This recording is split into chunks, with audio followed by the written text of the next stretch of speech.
अस्सलाम वालेकुम दोस्तों। जनाब साढ़े काबिल एहतराम जनाब साढ़े उस्ताद किबला पीर जलील शाह कबीर तो जनाब उन्होंने दो दोड़ो लिखे जनाब पेश कर।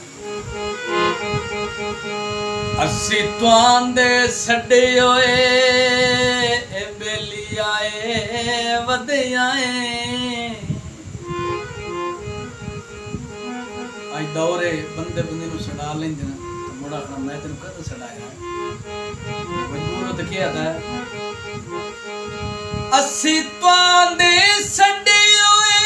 बेली आए वदे आए वत वत कवड़ी के वे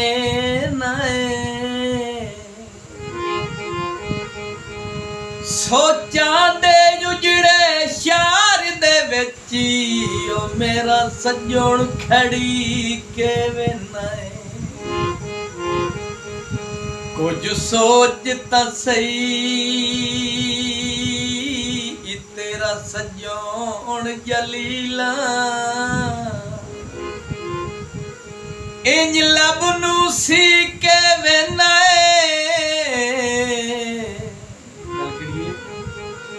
जिवें असा तेरे लगी दई कुछ ना से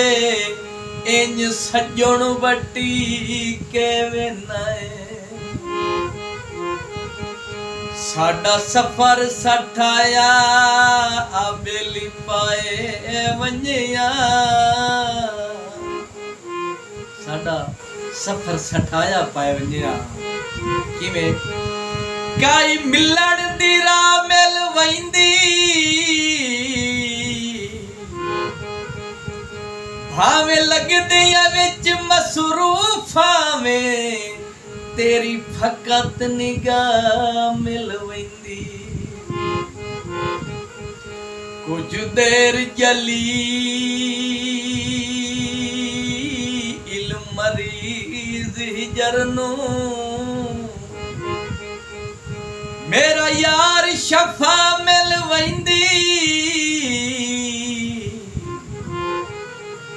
केडी गल हाई तेरिया कदमा विच हो सिर रखण दी जा मिल वैंदी।